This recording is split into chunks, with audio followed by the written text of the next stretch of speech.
मागील सेशनमध्ये आपण डेटा कलेक्शन म्हणजेच तथ्य संकलन कसं करावायचं आणि त्याची साधनं कोणती विचारलेल्या प्रश्नावर आधारित असतात.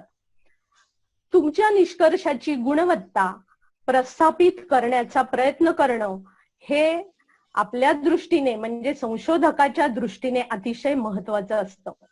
आणि म्हणून या सत्रामध्ये आपण प्रतिसादकांकडून माहिती मिळवण्यासाठी वापरल्या जाणाऱ्या संशोधन साधनाची आवश्यक गुणवैशिष्ट्ये यावर अधिक चर्चा करणार आहोत. In this session, we will learn about the concept of validity and reliability, different types of validity and reliability in coding.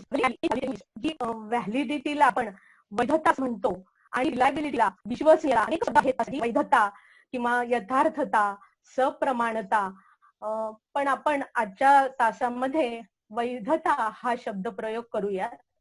Reliability विश्वसनीयता, यातला विश्वसनीयता हा शब्द प्रयोग करूया. तर याच्या संकल्पना काय आहेत हे आपण अधिक अभ्यास करणार आहोत. त्याच्यानंतर different types of validity and reliability in quantitative research, संख्यात्मक संशोधनासाठी वैधता जी आहे करणार आहोत आणि तसं गुणात्मक संशोधनासाठी या संकल्पना या अभ्यास आहोत. Reliability and validity are concepts used to evaluate the quality of research. They indicate how well a method, technique, or test measures some things. Reliability is about the consistency of a measure and validity is about the accuracy of a measure. So these two words are very important, consistency and accuracy. आपल्याला माहिती आहे की विश्वसनीयता आणि वैधता या ज्या दोन संकल्पना आहेत, या संकल्पनांच्या अनुषंगाने संख्यात्मक आणि गुणात्मक संशोधनात ठळक फरक दिसून येतो. ज्या पद्धतीने आपण संख्यात्मक जे आपलं संशोधन आहे त्याच्यात विचार करणार आहोत, त्यापेक्षा थोडा वेगळा विचार हा नेहमी गुणात्मक संशोधनात करावायचा. म्हणून दोन्ही मध्ये थोडा फरक दिसून येतो. कारण संख्यात्मक संशोधनात तथ्य संकलनाच्या म्हणजेच डेटा कलेक्शनच्या रचना आणि पद्धतीचं स्वरूप हे सुरचित आणि सुस्थापित असं असतं, प्लॅन्ड अँड स्ट्रक्चर्ड. आणि असं असल्यामुळे वैधता आणि विश्वसनीयता या संकल्पना आणि त्यांच्या निश्चिती करण्याच्या ज्या पद्धती आहेत त्या अधिक विकसित आहेत. तरी सुद्धा गुणात्मक संशोधनात या संकल्पनांचे संख्यात्मक संशोधनाप्रमाणे काटेकोर उपयोजन करता येत नाही असं म्हणणं उचित ठरेल. कारण गुणात्मक संशोधनामध्ये संशोधकाला डेटा कलेक्शनच्या ज्या पद्धती आहेत, ज्या रीती आहेत म्हणजे कस्टम एटिकेट्स आपण ज्याला म्हणतो, यामध्ये अधिक लवचिकता, स्वातंत्र्य, उत्स्फूर्तता अशी ही आपोआपच दिली गेलेली असते. आणि म्हणून गुणात्मक संशोधनातील डेटा कलेक्शनच्या तथ्य संकलनाच्या पद्धतीत प्रमाणबद्धता आणि पर्यायाने त्याची वैधता आणि विश्वासार्हता करणं हे अवघड असतं.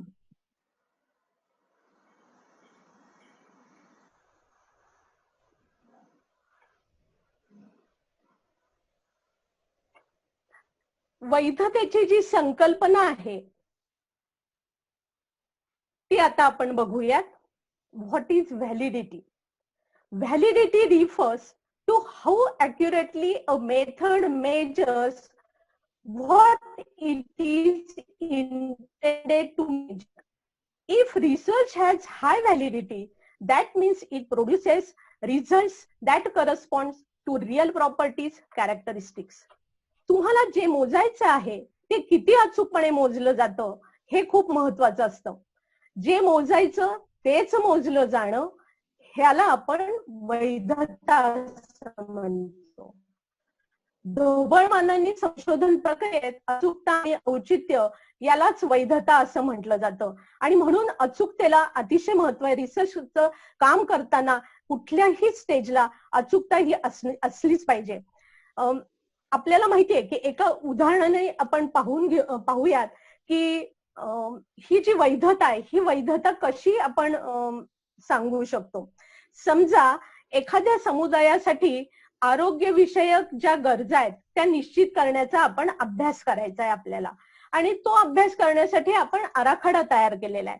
आराखडा तयार केल्यानंतर अर्थातच आपल्याला आरोग्यविषयक गरजा पाहण्यासाठी आपण एखाद्या मुलाखतीची अनुसूची तयार केली, आणि असं गृहीत धरून चाला की मुलाखतीचे हे जे प्रश्न आहेत हे आरोग्य सेवांशी निगडीत, आरोग्य विषयक दृष्टिकोनाशी संबंधित आहे. म्हणजेच आपल्याला असं म्हणत आहे अभ्यास करायचा होता, we have to study a certain health needs of that specific community.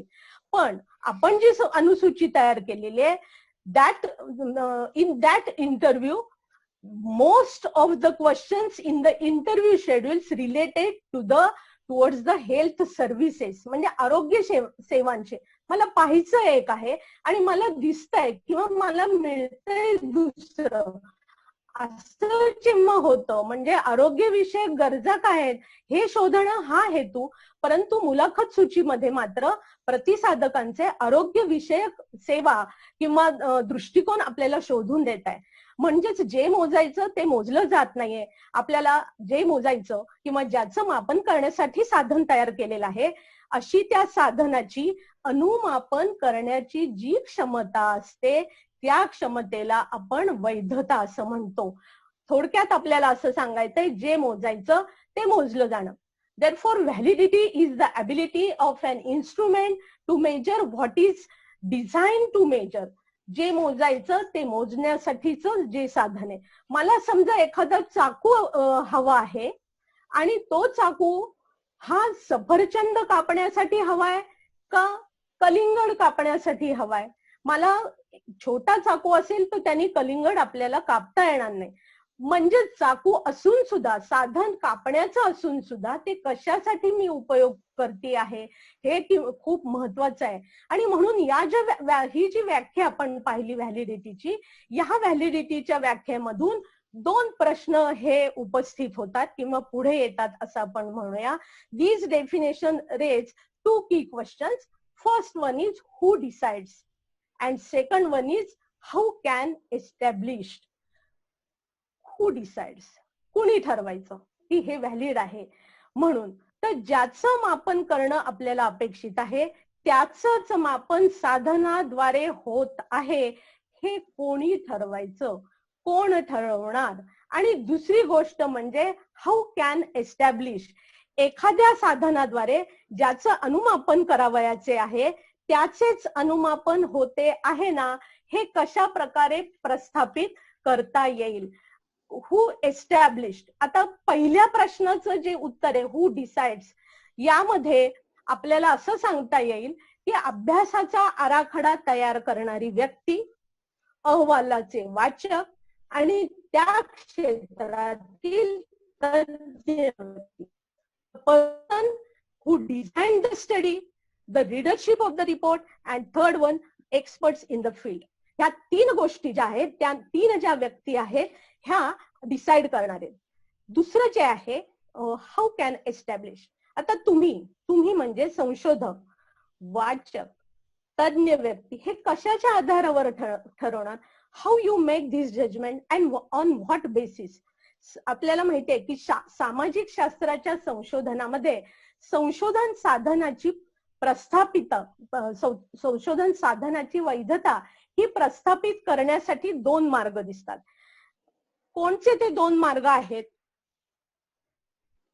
Establishing validity. Two ways are there. Logic that underpins the construction of tool and statistical evidence.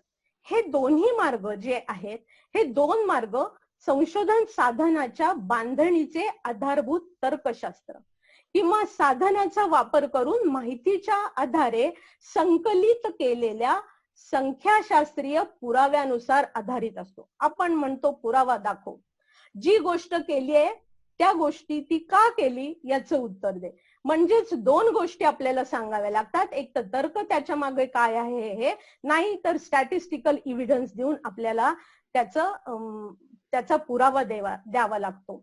अभ्यासासाठी निश्चित केलेल्या उद्दिष्टांच्या आधारे प्रत्येक प्रश्नाचं तर्काच्या आधारे दिलेली स्पष्टीकरणं ही त्याची वैधता प्रस्थापित करणं असतं.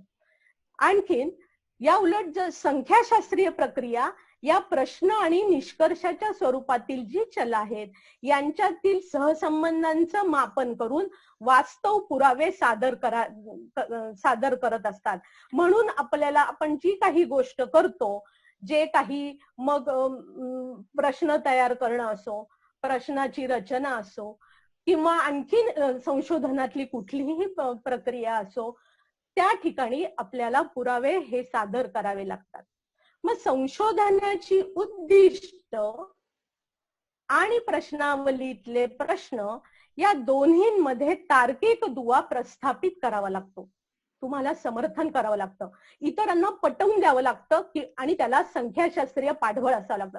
मी असं म्हणूच शकत नाही मी हे केलं, का केलं याचं उत्तर आपल्याला कायम संशोधनामध्ये द्यावं लागतं.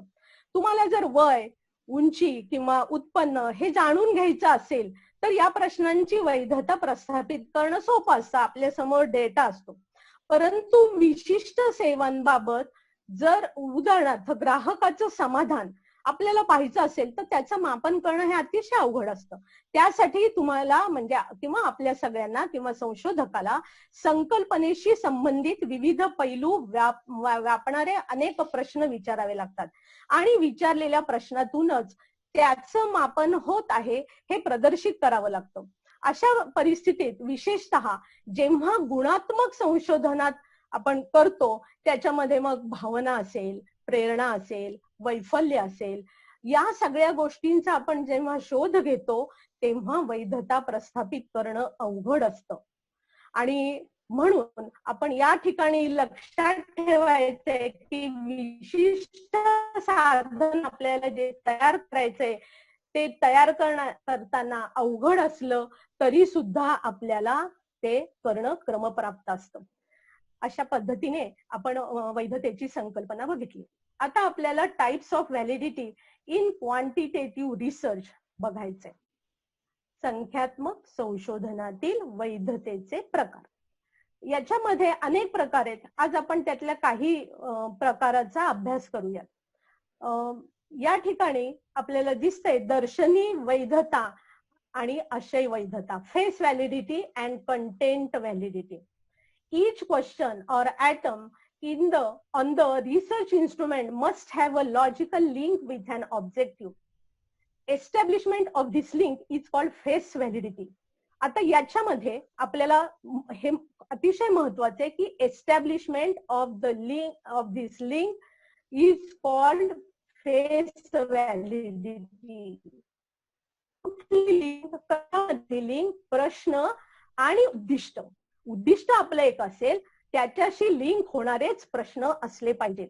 म्हणजेच संशोधन साधनातील प्रत्येक प्रश्न यांचा उद्दिष्टांशी तार्किक दुवा असला पाहिजे आणि हा दुवा प्रस्थापित करणं म्हणजे साधनाची वैधता प्रस्थापित करणं होय.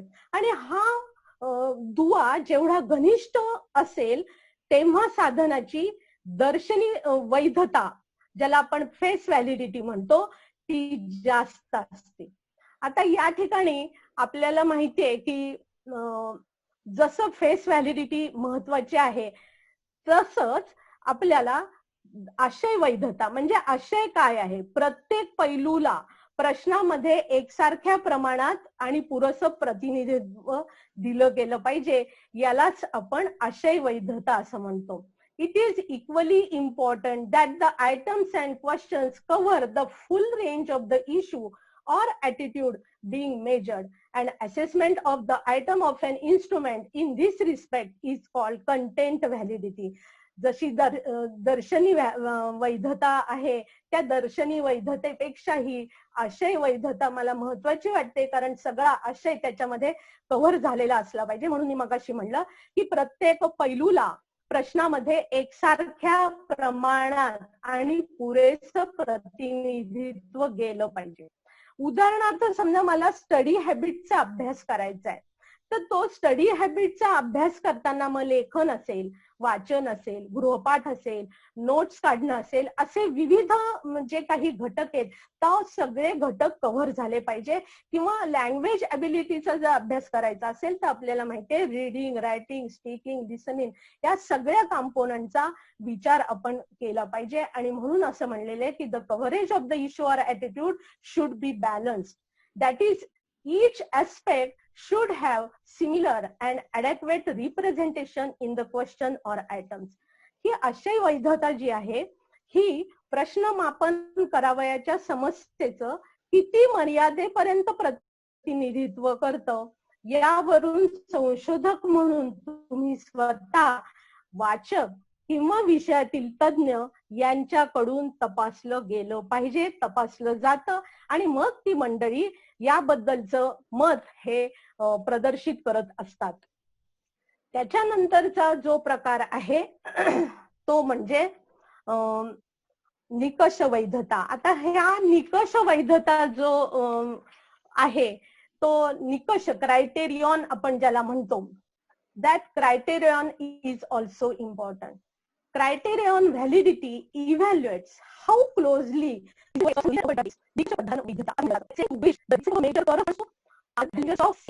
आता या हे पाहत असताना आपल्याला पहिल्यांदा पाहिलं पाहिजे what is a criterion. The criterion is an external measurement of the same thing. It is usually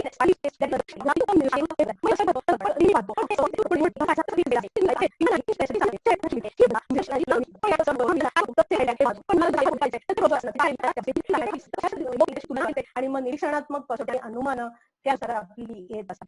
What criterion validity? To evaluate criterion validity, you calculation between the results of your measurement and your criterion measurement. ही व्हॅलिडिटीचा प्रकार आहे. आपण जे साधन तयार केलेलं आहे या साधनाची कंपॅरिझन किंवा तुलना ही आपण एखाद्या स्टँडर्ड साधनाशी नेहमी करायचे तरच आपल्याला आपण कुठे आहोत हे कळेल. आणि म्हणून ही वैधता आहे त्याचे दोन आहेत.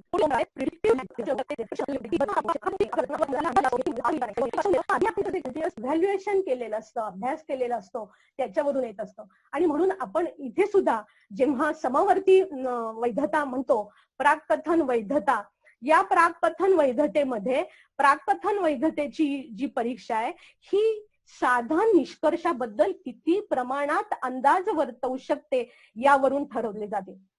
तर समवर्ती व्हॅलिडिटी ही जी आहे ही validity, this is where a test correlates well with a measure that has been previously validated.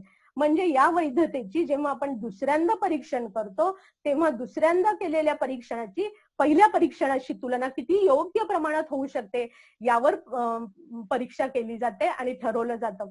आता प्राक्कथन वैधता ही जी आहे ही नेहमी प्राक्कथनाचा दर्जा आणि कसोट्या जी काही असेल त्याच्यातील सहसंबंध गुणक हा काढला जातो आणि सहसंबंध गुणकावरून आपण ती वैधता तपासतो. या गुणकालाच वैधता गुणक, व्हॅलिडिटी इंडेक्स असं आपण म्हणतो. थोडक्यात आपल्याला प्रत्येक गोष्ट जेव्हा करतो तेव्हा प्रत्येक गोष्ट करताना ती फायनल कधीच नसते. त्याची तुलना कशाशी तरी करावी लागते, त्याचा अंदाज आधी घ्यावा लागतो आणि मगच ते साधन वापरलं जातं. आपल्याला माहितीये आता जेव्हा लस येणार आहे तेव्हा लस येण्यासाठी आधी किती त्याचे टेस्टिंग त्याचं चाललेलं असतं, कशासाठी चाललेलं असतं, त्याचं रिपिटेशन कसं होतं, रिपिटेशनातून येणारे जे निष्कर्ष आहेत ते निष्कर्ष जर सारखे आले तरच पुढे जायचं असतं. म्हणून आपण जेव्हा एखादं साधन तयार करतो तेव्हा साधन तयार करताना या सगळ्या गोष्टी लक्षात घेतल्या पाहिजेत. आणि म्हणून आपल्याला असं म्हणता येईल की predictive validity is judged by the degree to which an instrument can forecast an outcome and concurrent validity is judged by how well an instrument compares with the second assessment concurrently done. पुढचा जो प्रकार आहे तो construct validity. याला हा खूप मराठी शब्द शोधून काढावा लागलेला आहे आणि मला वाटतं की हा पण कधी वापरलाय की नाही माहित नाही. अनुस्यूत रचना अनुस्यूत वैधता. A construct refers to a concept or characteristics that can't be directly observed. but can be measured by observing other indicators that are associated with it. पहिल्यांदा आपल्याला माहिती पाहिजे की कन्स्ट्रक्ट म्हणजे काय. मला वाटतं सायकोलॉजी विद्यार्थ्यांना किंवा शिक्षकांना हा शब्द अतिशय परिचित असेल की construct is something that happens in the brain like a skill, level of emotion, ability, आणखीन काही गोष्टी या प्रत्यक्ष दिसत नाही. किंवा फिअर असेल, मला प्रत्यक्ष नाही, मग मला ही दिसणार कशी, तर मला इतर त्याच्याशी रिलेटेड काही जे घटक असतात त्या घटकांचा अभ्यास करावा लागतो. आणि म्हणून सायकोलॉजीमध्ये असं म्हणलं जातं की a construct is a term used to explain or articulate the underlying cause of observable behavior or exhibited attitude. म्हणून विद्यार्थी किंवा एखादी व्यक्ती वागते कशी याच्यावरून आपल्याला खूप अंदाज घ्यावे लागतात. आपल्याला माहितीये की इंटेलिजन्स, मोटिवेशन, अँझायटी, फिअर ही जी एक्झाम्पल्स आहेत ही सगळी एक्झाम्पल कन्स्ट्रक्टेड. आणि म्हणून it is determined by asserting the contribution of each construct to the total variance observed in the phenomena. अनेक घटकांचं जेव्हा आपण एकत्रीकरण करू तेव्हाच आपल्याला खऱ्या त्या कन्सेप्टचा अर्थ कळू शकतो. आपल्याला तुम्हाला एखादं उदाहरणच सांगायचं झालं तर आपल्याला सांगता येईल की एखाद्या संस्थेतील कर्मचाऱ्याचं आपल्याला जॉब सॅटिस्फॅक्शन पाहिजे, म्हणजे नोकरीतलं समाधानाचं प्रमाण पाहिजे आणि त्याचा अभ्यास करायचा. आता हे समाधान म्हणजे काय हे कळण्यापासून समाधान चेहऱ्यावर कसं दिसतं, समाधानी व्यक्ती आहे किंवा नाही हे ओळखणं हे अतिशय कठीण असतं. केवळ ऑब्झर्वेशन करून आपल्याला दिसत नाही. आणि मग हे समाधान दर्शवणारे जर समजा मी 3 घटक विचारात घेतले अभ्यास करताना, एक असेल नोकरीतला दर्जा, स्टेटस, दुसरं असेल समजा नोकरी काय आहे त्याचं स्वरूप, नेचर, आणि तिसरं समजा रेम्युनरेशन, पगार. या 3 घटकावर म्हणजे हे 3 घटक मी लक्षात घेतले आणि यावर आधारित मी प्रश्न तयार केले किंवा जो कोणी करेल त्यांनी तयार केले. मग पूर्व चाचणी किंवा डेटा अनालिसिस आपण करतो. नंतर मग संख्याशास्त्रीय रीतीनं प्रत्येक चलाचं म्हणजे जे 3 चल मी आता उदाहरणार्थ सांगितले त्या प्रत्येक चलाचं योगदान हे नोकरीतील समाधानाशी प्रस्थापित करतात. मग विविधतेशी या घटकाचं नोकरीतलं समाधान जे आहे हे साधनाची वैधता प्रस्थापित करणारं निर्देशक आहे. हे जे फॅक्टर्स आहेत म्हणजे कुठलीही एखादं कन्सेप्टचा अभ्यास करायचा असेल तर ते पाहणं अतिशय अवघड असतं. म्हणून त्याच्याशी संबंधात इतर जे काही ट्रेट्स असतील ते आपल्याला लक्षात घ्यावे लागतात आणि म्हणून ही वैधता प्रस्थापित करावी लागते. Contribution of these factors to the total variance is an indication of degree of validity of that specific instrument. म्हणून विविधतेची चलाशी जेवढी बांधिलकी जास्त असते तेवढी साधनाची वैधता ही उच्च पातळीवर असते. आणि म्हणून याच्यासाठी संख्याशास्त्रीय ज्ञान आवश्यक असतं. प्रत्येक फॅक्टर आपल्याला बघावं लागतो, त्या प्रत्येक फॅक्टरचं एकत्रीकरण आणि मग त्या सगळ्याचं एकत्रीकरणाचा व्हरायन्सचा संबंध आपल्याला जी कन्सेप्ट पाहिजे, जो कन्स्ट्रक्ट आहे त्याच्याशी करावी लागते. सेल्फ एस्टीम जर आपल्याला पाहायचं असेल तर प्रश्नावली जी आहे ती प्रश्नावलीचं मापन करताना तिच्याशी जे रिलेटेड ट्रेट्स आहेत याचं मापन हे होणं महत्वाचं असतं. आणि म्हणून त्याचं स्ट्रॉंग रिलेशन, कशाचं स्ट्रॉंग रिलेशन असलं पाहिजे, स्ट्रॉंग को relation between the scores for self esteem and associate traits would indicate high construct value. जितकं ते जास्त असेल त्यांचं बॉन्डिंग तितकी आपल्याला त्याची कन्स्ट्रक्ट व्हॅलिडिटी जास्त बघायला मिळते. आपण ही थोडक्यात आता थोडा आढावा घेऊ का आपण कुठल्या टाइप्स पाहिलेले आहेत ते म्हणजे face validity, content validity, construct validity, criterion validity. आणि मग त्याच्या संदर्भात तुम्ही या गोष्टी हे करत असताना बघायच्यात. Does the content of the test appear to be suitable to its aim? Is the test fully representative of what it aims to measure? Does the test measure concept that is intended to measure? Do the results correspond to a different test of same thing? मला जे काही माझे उद्दिष्ट आहेत त्या उद्दिष्टावर आधारित प्रश्न आहेत का, सगळा कंटेंट कव्हर झालाय का, माझं जे हेतू आहे, जो मला पाहायचा आहे तोच पाहिला जातोय ना, मला जी कन्सेप्ट अभ्यासायची तीच कन्सेप्ट अभ्यासली जाते ना, आणि मग एखाद्या दुसऱ्या स्टँडर्ड साधनाशी आपण त्याची तुलना करून बघायची असते. अशा पद्धतीने ही व्हॅलिडिटी ही आपल्या संशोधनामध्ये असली पाहिजे. नुसते संशोधन साधनात नाही, सगळ्या गोष्टीमध्ये ही व्हॅलिडिटी, की जे मला मोजायचं आहे तेच मोजलं गेलं पाहिजे, हे लक्षात ठेवलं पाहिजे. दुसरं एक गुणवैशिष्ट्य या संशोधन साधनाचं महत्वाचं आहे ते म्हणजे रिलायबिलिटी, विश्वसनीयता. आपण दैनंदिन व्यवहारात जेव्हा बोलतो तेव्हा आपण म्हणतो ती व्यक्ती विश्वसनीय नाही.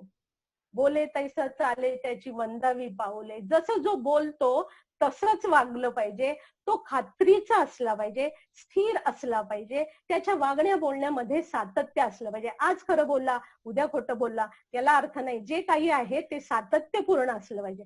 आणि म्हणून जर संशोधन साधन हे सातत्यपूर्ण आणि स्थिर आणि म्हणून प्राकथनात्मक आणि अचूक असेल, अंदाज आला पाहिजे, आपल्याला अंदाज वर्तवला पाहिजे. आपल्याला नेहमी बऱ्याचदा आपण हे प्राकथन नेहमी वापरतो, की आपण म्हणतो की हा ना असाच वागणार, म्हणजे तो वागणार कसा हे आपल्याला आधीच माहिती असतं.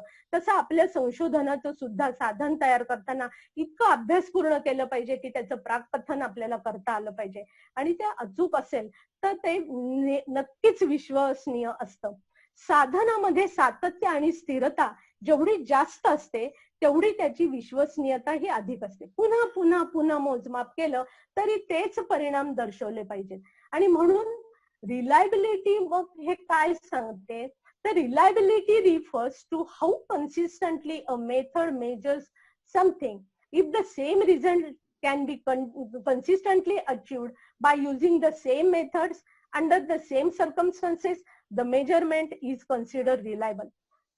आपल्याला माहिती आहे की विश्वसनीयता म्हणजे संशोधन साधनाद्वारे मापनातून प्राप्त झालेली अचूकता आणि तंतोतंतपणा याचं प्रमाण आहे. साधनातील त्रुटी असतात, नाही असं नाही, पण त्रुटीचं प्रमाण जेवढं कमी असेल तेवढी विश्वसनीयता अधिक असते. आपल्याला एक उदाहरण घेऊन मी एक सांगते की समजा तुम्ही एखाद्या कम्युनिटीला, समुदायाला आढळणाऱ्या कौटुंबिक हिंसेच्या अभ्यासाकरता एखादी प्रश्नावली तयार केलेली आहे. ती जी प्रश्नावली आहे, सदर प्रश्नावली जी आहे, तिचा वापर आपण केल्यानंतर समुदायामध्ये आपल्याला 5% कुटुंबामध्ये कौटुंबिक हिंसा आढळली असं आपण शोधलं. आणि जर काही कालावधी न ठेवता किंवा अगदी थोड्याफार कालावधीने तीच प्रश्नावली त्याच परिस्थितीत त्याच लोकांसाठी वापरली आणि आणखीन एक परत संशोधन आपण केलं, तर आपल्याला त्याच परिस्थिती बदलायची नाही, लोकही तीच त्याच लोकांसाठी वापरून एक सर्वेक्षण केलं आणि तुम्हाला ते प्रमाण आधी 5% होतं, आता 15% आढळलं. याचा अर्थ ही जी प्रश्नावली आहे ही विश्वसनीय नाही.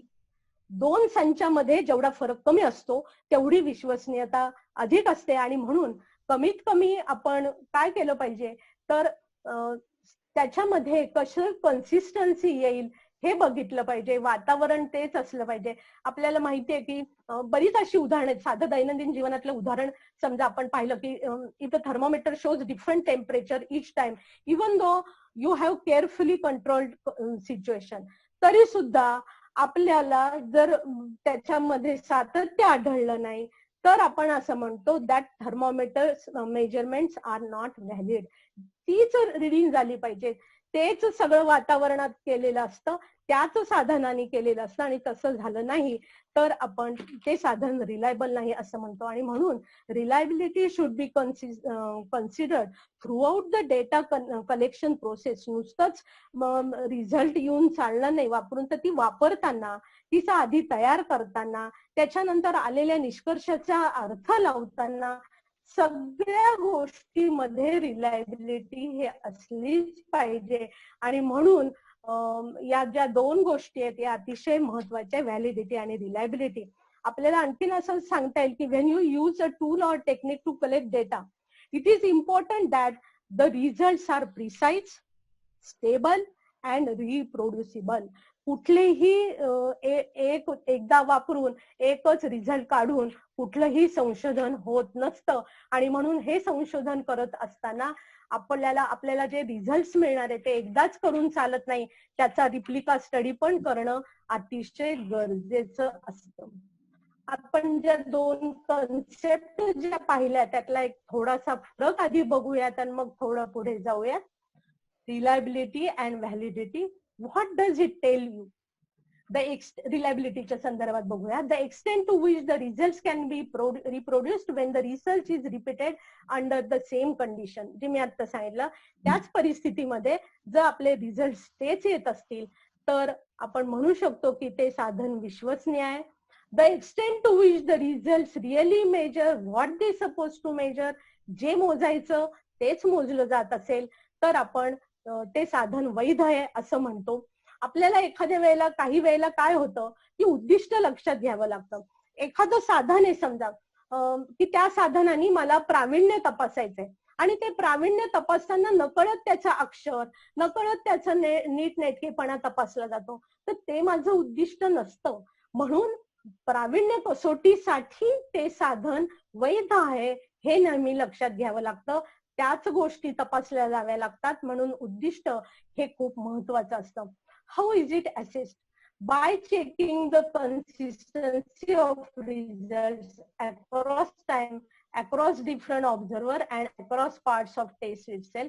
इकडे आपण व्हॅलिडिटीच्या संदर्भात सांगू शकतो. By checking how well the result corresponds to established theories and other measures of the same concept. Theory, कुठली थेरी वापरली, कुठल्या थेरीच्या आधारावर तुम्ही प्रयोग केलेला आहे, असे प्रश्न आपल्याला पडले पाहिजेत आणि आपल्याला विचारले जातात. या सगळ्या प्रश्नाचं उत्तर काय द्यायचं हे मी तुम्हाला आधी सांगितलं की आपल्याकडे तार्किक पुरावे असले पाहिजेत, आपल्याकडे स्टॅटचं पाठबळ असलं पाहिजे. How do they relate? A reliable measurement is not always valid. जे विश्वसनीय साधन असतं ते प्रत्येक वेळेलाच वैध असेल असं सांगता येत नाही. मी एखाद्या पट्टीने मेजरमेंटनी या टेबलाची लांबी मोजली, मी आज मोजली, मी उद्या मोजली, मी तासाभराने मोजली, 10 जणांनी मोजली, तितकीच आली. पण ज्या साधनाने मी मोजली त्या साधनावरच्या खुणाच जर व्यवस्थित नसतील तर अर्थ नाही. म्हणजेच एखादं साधन रिलायबल असलं तरी ते वैध असेलच असं सांगता येत नाही. But a valid measurement is generally reliable. ज्या वेळेला एखादं साधन वैध असतं त्यावेळेला ते साधन हे रिलायबल असतंच. आणि म्हणून ही दोन गुणवैशिष्ट्य आपल्या साधनामध्ये कशी असतील याचा संशोधकांनी वारंवार विचार केलेला असला पाहिजे. आता आपण बघणार आहोत, जरी आपण सामाजिक शास्त्राचा अभ्यास करतोय त्या सामाजिक शास्त्रामध्ये 100% बिनचूक संशोधन तंत्र असणं हे केवळ अशक्य आहे. केवळ संशोधन साधनाच्या मर्यादा हे त्याचं कारण असू शकत नाही. तर विश्वसनीयतेवर परिणाम करणाऱ्या घटकांवर नियंत्रण ठेवणं शक्य नाही हे सुद्धा एक कारण असू शकतं. आणि ते काय कारण असू शकतं, त्याचे काय फॅक्टर्स आहेत की जे रिलायबिलिटीवर परिणाम करतात. Factors affecting the reliability of research instruments are the wording of question, the respondent's mood, the interviewer's mood, the nature of interaction, the regression effect of an instrument. Wording of question, प्रश्नाची शब्द योजना. प्रश्नातील किंवा विधानातील शब्द योजनेतील किंचितशी संदिग्धता ही साधनाच्या विश्वसनीयतेवर परिणाम करते. प्रतिसादक हा जो असतो, रिस्पॉन्डंट ज्याला म्हणतो, तो वेगवेगळ्या वेळी प्रश्नांचा अर्थ वेगवेगळा लावू शकतो आणि मग त्याचे परिणाम वेगळे होतात. शाळेला समजा आता असा प्रश्न आहे की शाळेतील सुट्टी किती वाजता होते. आता शाळेतील सुट्टी किती वाजता होते म्हणजे शाळेची छोटी सुट्टी का मधली सुट्टी का शाळेची सुटण्याची वेळ, हे प्रश्नाचे जे शब्द आहेत हे शब्दाचं आकलन विद्यार्थ्यांना न झाल्यामुळे त्याचा सगळा परिणाम हा विश्वसनीयतेवर होतो, कारण आपल्याला योग्य प्रतिसाद मिळत नाही. दुसरं जे रिस्पॉन्डंट्स मूड, प्रतिसादकाची मनोवस्था. प्रतिसादक जेव्हा प्रतिसाद देतो तेव्हा सगळं त्याच्या मूडचा, त्याच्या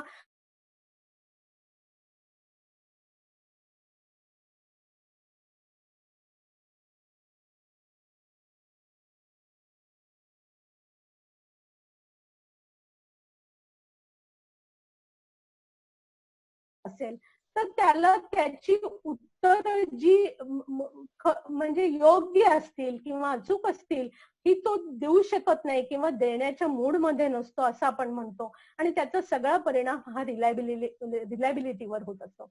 जसं रिस्पॉन्डंटचा मूड महत्वाचा असतो तसा इंटरव्ह्युअर्सचा मूड सुद्धा खूप महत्वाचा असतो. जो इंटरव्ह्यू घेतो याचा मूडही लक्षात असणं अतिशय महत्वाचं आहे. तो कशा पद्धतीने घेतो, त्याला त्या अभ्यासात रस आहे का, किंवा जेव्हा तो परत एखादी मुलाखत घेत असतो तेव्हा त्या परत घेण्यावर त्याचा मूड तसाच राहिला आहे का, या गोष्टी खूप महत्वाच्या असतात आणि त्याचा परिणाम हा विश्वसनीयतेवर असतो. त्याच्यानंतर nature of attraction. Nature of attraction म्हणजे आंतरक्रियेचं स्वरूप. दोघांची जी आंतरक्रिया चालते म्हणजे प्रतिसादक आणि मुलाखत घेणारा. तर मुलाखतीच्या प्रसंगी मुलाखत देताना मुलाखत देणारा आणि घेणारा यांच्यात आंतरक्रियेचा फार परिणाम हा लक्षणीयरित्या होत असतो. दुसऱ्यांदा जेव्हा एखादी मुलाखत घेतो तेव्हा मुलाखतीच्या प्रसंगी आंतरक्रियेत बदल झाल्यामुळे प्रतिसाद हे भिन्न असतात आणि मग त्याचा विश्वसनीयतेवर नक्की परिणाम होत असतो. आणखीन असे बरेच घटक आहेत की ज्याचा रिलायबिलिटीवर परिणाम होत असतो. शेवटचा जो यातला घटक आहे तो म्हणजे regression effect of an instrument. साधनाचा विपरीत परिणाम. एकदा मुलाखत दिल्यानंतर त्या प्रतिसादकाचा विचार हा दुसऱ्या मुलाखतीच्या वेळेस बदलली जाण्याची शक्यता. आपण एकदा एखादं उत्तर दिलं ना, आपण काही वेळेला उगीच विचार करतो आणि मग विचार केल्यानंतर आपण दुसऱ्यांदा जो प्रश्न नाही नाही नाही तसं नाही मला तसं नव्हतं म्हणायचं, म्हणजे असं नकळत होतं आणि मग त्याचा विपरीत परिणाम हा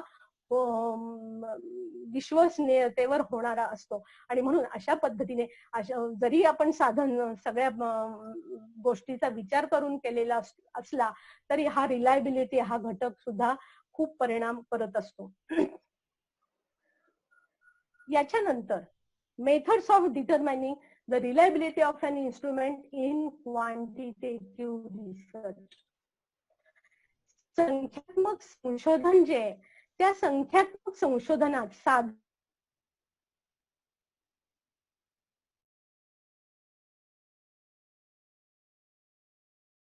consistency procedure and internal consistency procedure. बहिर्गत सुसंगत प्रक्रिया असं आपण म्हणतो की या प्रक्रियेद्वारे डेटा कलेक्शन जे करतो त्याच्या दोन स्वतंत्र ज्या प्रक्रिया करतो त्या दोन स्वतंत्र प्रक्रियेतील जी काही अनुमानं निघतात त्या अनुमानातून आपण विश्वसनीयता तपासत असतो. ती तपासत असताना त्या दोन प्रक्रियेमधले जे निष्कर्ष आहेत त्यांची तुलना केली जाते एक्सटर्नल कन्सिस्टन्सी मध्ये.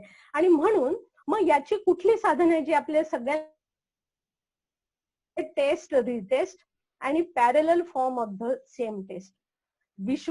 चाचणी पुनर्चाचणी आपण ज्याला म्हणतो की विश्वसनीयता प्रस्थापित करण्यासाठी सर्वसामान्य वापरली जाणारी ही पद्धत आहे. आपण बरेच संशोधक ही पद्धती वापरतो.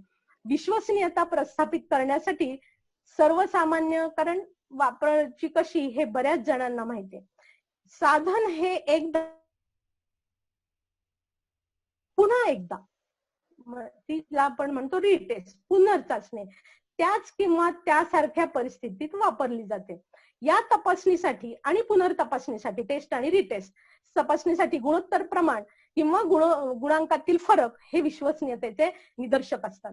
जेवढं गुणोत्तर जास्त किंवा जेवढा फरक कमी तेवढी त्या साधनाची विश्वसनीयता जास्त असते. गुणोत्तर प्रमाण समजा 1 आलं मग टेस्ट आहे रिझल्ट तोच आणि रिटेस्टचा 1 म्हणजे याला 50 मार्क याला 50 मार्क गुणोत्तर आलं 1 म्हणजे गुणोत्तर प्रमाण समजा 1 असेल आणि फरक 0 असेल दोन्हीचा फरक टेस्ट आणि रिटेस्टचा फरक 0 असेल तर आपल्याला 100% विश्वसनीयता मिळते. आणि म्हणून आपल्याला टेस्ट रिटेस्ट मेथड तीच जी चाचणी आहे ती चाचणी पुन्हा वापरण्याची संधी असते आणि ती संधी आपण सोडत नाही. कारण आपल्याला एकदा एक टेस्ट केली की काम भागलेलं असतं आणि आपल्याला ते सोपं वाटतं. पण त्याच्यात पण आपल्याला काही गोष्टीच्या ज्या त्रुटी आहेत त्या काय आहेत हे आपल्याला माहिती आहेत. साधनाची या साधनामध्ये स्वतःचीच तुलना करता येते टेस्टचीच रिटेस्ट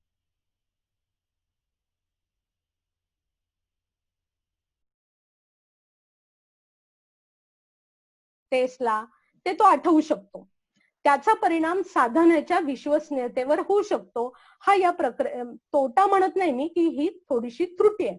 आणि मग या अडचणीवर मात करण्यासाठी 2 चाचण्यात अंतर वाढवा असं आपले गाईड आपल्याला सांगतात. 2 चाचण्यामध्ये अंतर वाढवा. आता याचाही तोटा परत असतो, याची त्रुटी असते.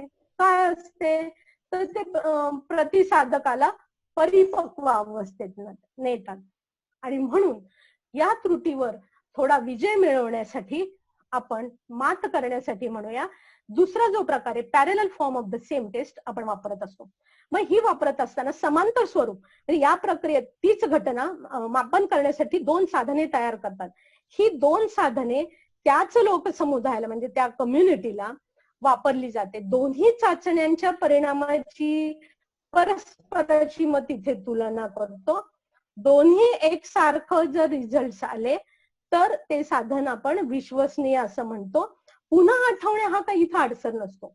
आणि म्हणून 2 समतुल्य साधनं तयार करायला लागतात. पण 2 समतुल्य साधनं तितकीच तुल्यबळ करणं हे सुद्धा तितकं सोपं नसतं. आणि मग त्याचा असला पाहिजे. आता इंटरनल कन्सिस्टन्सी प्रोसिजर याच्यामध्ये आपल्याला माहितीये की हे तंत्र सामान्यपणे साधनाची विश्वसनीयता तपासण्याचं तंत्र हे आपण अभ्यासतोय. पण हे तंत्र एकूण मुद्द्यांपैकी निम्म्या मुद्द्यांचा इतर मुद्द्यांशी सहसंबंध प्रस्थापित करण्यासाठी तयार केलेलं असतं. आणखी एखादी घटना किंवा एखादी समस्या तिच्या किंवा एखाद्या वृत्तीचं मापन करण्यासाठी साधनासाठी ते उचित असतं. आता यातलं प्रश्न किंवा विधानं जी आहेत ही 2 भागात आपण विभागतो म्हणून त्याला स्प्लिट हाफ टेक्निक असं म्हणलंय. ही जी प्रश्न किंवा विधान आहेत यांचा उद्देश हा वेगवेगळ्या विभागात असलेल्या एकाच पैलूचं मापन करणं हे लक्षात घ्यायचंय. 2 वेगळे भाग आहेत म्हणजे 2 वेगळ्या गोष्टी तपासायच्या नसतात तर एकाच पैलूचं मापन करणं हा या ठिकाणी उद्देश असतो. आणि मग जे 2 भाग आहेत ते 2 भागाचा वापर करून मिळालेल्या गुणांचा सहसंबंध लावला जातो. आता हे स्प्लिट हाफ टेक्निक कसं वापरायचं वगैरे याची सुद्धा खूप मोठी प्रोसिजर आहे. एकदा अख्खी टेस्ट द्यावी लागते. मग त्याच्यानंतर सगळे प्रश्न जे असतात ते सम प्रश्न आणि विषम प्रश्न वगैरे करून 2 टेस्ट करावे लागतात. दोन्हीचं कोरिलेशन पाहावं लागतं आणि मग दोन्हीचं परत मूळ याच्याशी पूर्ण टेस्टची रिलेशन्स पाहावं लागतं. हा सगळा स्टॅटिस्टिक्सचा भाग झाला. आपण त्याच्याकडे जाणार नाहोत. आज आपण फक्त कन्सेप्ट अभ्यासतो आहोत. तर स्प्लिट हाफ टेक्निक याच्यामध्ये या 2 गोष्टी आपल्याला करणं अतिशय महत्वाचं आहे. आणखी एका याच्यामध्ये हा इंटररेटर म्हणून हा पण interrater the consistency of a measure across raters or observers. Do you get the same results when different people conduct same measurement? कोणीही रेटर असेल ऑब्झर्वर असेल तरी सुद्धा आपलं जे निष्कर्ष आहेत जे परिणाम आहेत ते तेच येणं अतिशय गरजेचं आहे. असे हे 3 प्रकार आपण अभ्यासले. आता आपल्याला एका महत्वाच्या मुद्द्याकडे जायचंय. आपण हे जे सगळं मी पहिल्यांदा तुम्हाला सांगितलं की संख्यात्मक संशोधनामध्ये सगळं स्ट्रक्चर्ड असतं, सगळं प्लॅन्ड असतं. पण क्वांटिटेटिव्ह मध्ये तसं नसतं. थोडीशी तिथं शिथिलता असते, स्वातंत्र्य असतं, लवचिकता असते. मग लवचिकता आहे, स्वातंत्र्य आहे म्हणून रिलायबिलिटी आणि वैधता म्हणजे विश्वसनीयता आणि वैधता बघायचीच नाही का असं नाही. तिथे पण आहे. पण या ठिकाणी हे जी चौकट मी इथे दाखवली आहे याच्यामध्ये तुमच्या लक्षात येईल की ज्या संशोधकांचा पुढे मी उल्लेख करेल ज्यांनी ही चौकट तयार केलेली आहे यांनी वरचं हेडिंग वाचा तुम्ही, traditional criteria for judging quantitative research and alternative criteria for judging qualitative research. आपल्याला माहिती आहे की व्यापक अर्थाने जर आपण पाहिलं तर वैधता ही संशोधनातून जे शोधायचं आहे ते शोधण्यासाठी जे संशोधन साधन तयार केलेलं आहे त्याच्या क्षेत्राशी संबंधित आहे. आणि विश्वसनीयता ही जी आहे ही ते पुन्हा पुन्हा वापर केल्यानंतरही मिळणाऱ्या अनुमानात सातत्य असणं याच्याशी संबंधित आहे. म्हणजेच आपलं हे सांगितलंय जे मोजायचं ते मोजणं आणि त्यात सातत्य असणं. आता गुणात्मक संशोधनात संशोधन प्रश्नाची जी उत्तर आहेत ही लवचिक आणि उत्क्रांत होत असणाऱ्या एकापेक्षा जास्त पद्धती किंवा प्रक्रिया वापरून आपण मिळवत असतो, आणि म्हणून काही गोष्टीची खात्री देणं हे खूप अवघड असतं. आणि म्हणून गुणात्मक संशोधनात हे जे डेटा कलेक्शन साठी जे प्रश्न असतील ते निश्चित केलेले नसतील किंवा ते संरचित म्हणजे आधी प्री प्लॅन्ड वगैरे नसेल, तर त्या साधनाने ज्याचं आपल्याला मापन करावयाचं आहे ते अपेक्षित आहे ते होणे किंवा त्याच्यात सातत्य येणे याची खात्री देणे हे अतिशय अवघड आहे. म्हणून मी मगाशी म्हटल्याप्रमाणे हे असं असलं तरी वैधता आणि विश्वसनीयता ही अभ्यासलीच पाहिजे आणि त्याचा विचार केलाच पाहिजे. आणि त्या दृष्टीने गुबा आणि लिंकन हे जे दोन अभ्यास करणार आहेत याच्यावर, त्यांच्या मते गुणात्मक संशोधनाची विश्वसनीयता ही हे जे वैधता आणि विश्वसनीयता आहे यांच्याशी निगडीत या 4 निर्देशकांवरून, 4 निर्देशक त्यांनी कुठले दिलेले? क्रेडिबिलिटी, ट्रान्सफरेबिलिटी, डिपेंडेबिलिटी आणि कन्फर्मेबिलिटी. हे क्वालिटेटिव्हच्या संदर्भात. मान्यता, स्थानांतरता, अवलंबित्व, पुष्टी आणि बळकटी.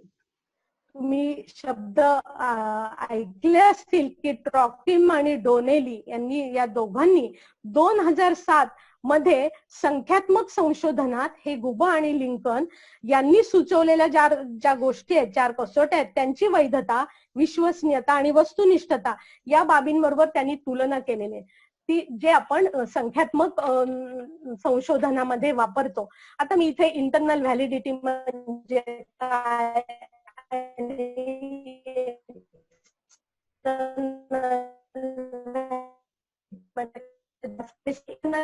ज्याचा परिणाम आपण अभ्यासले त्या शिलाचा केवळ परिणाम हे ठासून सांगत असतो आणि बाकीचे नियंत्रित करत असतो. एक्सटर्नल व्हॅलिडिटी मध्ये जनरलायझेशन खूप महत्वाचं असतं आणि मग कुठल्या स्तरापर्यंत आपण जनरलाइज केलेलं आहे, कुठल्या लोकांमध्ये, कुठल्या पॉप्युलेशन मध्ये आपण वापरतोय आणि ते वापरलं जातंय का, ते फाइंडिंग्स त्याला लागू पडतायत का, या गोष्टी अतिशय महत्वाच्या असतात. याच्यामध्ये ज्या महत्वाच्या गुणात्मक संशोधनामध्ये हे जे घटक आहेत ते हे आपल्याला नवीन शब्द प्रयोग आहेत, पण ते त्याच्याशी साधर्म्य म्हणजे वैधता विश्वसनीयतेच्या शी साधर्म्य करणारे आहेत. क्रेडिबिलिटी जी आहे, मान्यता आपण ज्याला म्हणतो, according to Trockim and Donnelly, credibility involves establishing that the results of qualitative research are credible or believable from the perspective of the participant in the research. ट्रॉकिम आणि डोनेले हे जे आहेत यांच्या मते मान्यता यामध्ये गुणात्मक संशोधनातील निष्कर्ष हे त्या संशोधनामध्ये सहभागी झालेल्या व्यक्तीच्या दृष्टिकोनातून मान्यता प्राप्त किंवा क्रेडिबल और बिलिव्हेबल, मान्यता प्राप्त किंवा विश्वास ठेवण्याजोग्य आहेत हे प्रस्थापित करणं अपेक्षित आहे. त्यांनी ते महत्वाचा घटक तेच असतात, कोण जे त्याच्यामध्ये सहभागी आहेत ते अतिशय महत्वाचे असतात, त्यांची मान्यता असते.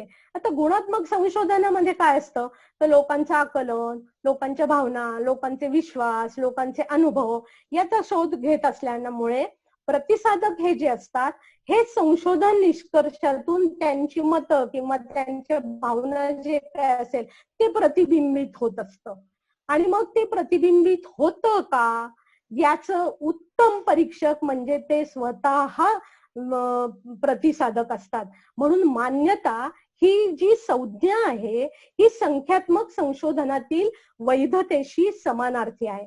तेच सांगतात हो जे मोजायचे ते मोजलं गेलेलं आहे, तेच त्याचे मान्यता देणारे असतात. आणि मग वैधता म्हणजे काय तेच असतं.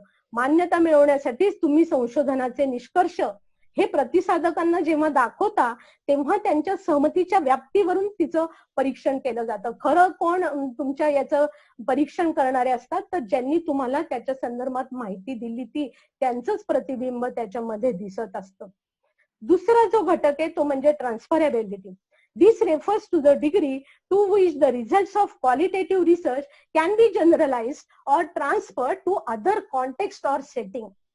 याचा जो संबंध आहे ट्रान्सफरेबिलिटीचा, त्याच्यातच आपल्याला जनरलाइज्ड हा शब्द आहे, याचा संबंध हा गुणात्मक संशोधनातील जे निष्कर्ष आहेत ते किती मर्यादेपर्यंत त्याचं सामान्यीकरण केलं जाऊ शकतं किंवा दुसऱ्या अशाच संदर्भात किंवा संचामध्ये सेटमध्ये स्थानांतरित करता येऊ शकतात याच्याशी. तुम्ही जेव्हा स्वीकारलेल्या प्रक्रियेचं इतरांना तशाच प्रकारे काम करण्याकरता तसंच काम करायचंय, हे माझं रिसर्च आहे. आणि आपण जे रिसर्च करतो ते कोणीतरी वापरावं म्हणूनच केलेलं असतं, फक्त आपल्यापुरतं नसतं. मग त्याला ते त्या पद्धतीचं करता येण्यासाठी, अनुकरण करण्याकरतासाठी त्याचं सखोल ज्ञान आणि विस्तृत वर्णन करू शकलात तर ते काही प्रमाणात शक्य असतं.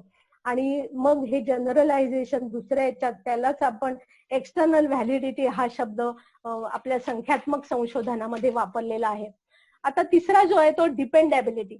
It is concern with whether we would obtain same result if we could observe the same thing twice, ज्याला आपण अवलंबित्व म्हणतो. हे जे गुबा आणि लिंकन आहेत यांनी सुचवलेली जी फ्रेमवर्क आपण पाहिली, चौकट पाहिली, त्या चौकटीमध्ये अवलंबित्व ही जी संकल्पना आहे ती संख्यात्मक संशोधनातील विश्वसनीयतेशी साधर्म्य दाखवणारी. का तर आपण याच्यामध्ये सुद्धा, गुणात्मक संशोधनामध्ये सुद्धा आपल्याला रिपिटेशन करावी लागते आणि तेच निष्कर्ष यावे लागतात. जर आपण एकाच बाबीचं दोनदा निरीक्षण केलं तर आपल्याला तेच निरीक्षण जेव्हा मिळतात याच्याशी आपण अवलंबित्वाचा संबंध आहे असं आपण म्हणतो. आणि म्हणून संख्यात्मक संशोधनातही ते निकष असतात, तसे गुणात्मक संशोधनात हे शब्द वेगळे असतील, प्रक्रिया हे असेल, पण उद्देश हा तोच आहे. कन्फर्मॅबिलिटी, जे मगाशी मी म्हणलं, पुष्टी किंवा बळकटी. This refers to the degree to which the result could be confirmed by others. याचा संदर्भ जो आहे तो निष्कर्षांना इतरांकडून किती प्रमाणात पुष्टी किंवा बळकटी मिळते याच्या. मी म्हणते म्हणून नाही, इतरही तेच म्हणतात असं जेव्हा होतं, पुष्टी मिळते. आणि म्हणून गुणात्मक संशोधनात मला वाटतं ट्रँग्युलेशन हे जे आहे हे याच्यासाठी असावं की कन्फर्म हे दुसऱ्याकडून झालं गेलं पाहिजे. म्हणजेच मला असं म्हणायचंय की यावरून गुबा आणि लिंकन यांनी सुचवलेलं हे जे प्रारूप आहे या प्रारूपाप्रमाणे गुणात्मक संशोधनात वैधता व विश्वसनीयता प्रस्थापित करणं ही काही प्रमाणात शक्य आहे, परंतु त्याचं यश हे तथ्य संकलनाची पद्धत तुम्ही किती तंतोतंत वापरता याच्यावर अवलंबून आहे. आणि म्हणून आपण ज्या वेळेला रिसर्च करणार आहोत, संशोधन करणार आहोत, तेव्हा हे जे 2 गुणवैशिष्ट्य आहेत, ती 2 गुणवैशिष्ट्य साधन तयार करताना, साधनाची अंमलबजावणी करताना आणि निष्कर्षाचं फायनलायझेशन करताना लक्षात घेतल्या पाहिजेत. वैधता आणि विश्वसनीयता किती महत्वाच्या आहेत आणि मला वाटतं आपण सगळेजण ते करणार आहोत. काही रेफरन्सेस आहेत ते मी दिलेले आहेत, ते आपल्याला हवे असतील तर नक्की मिळतील. थँक्यू. That's all.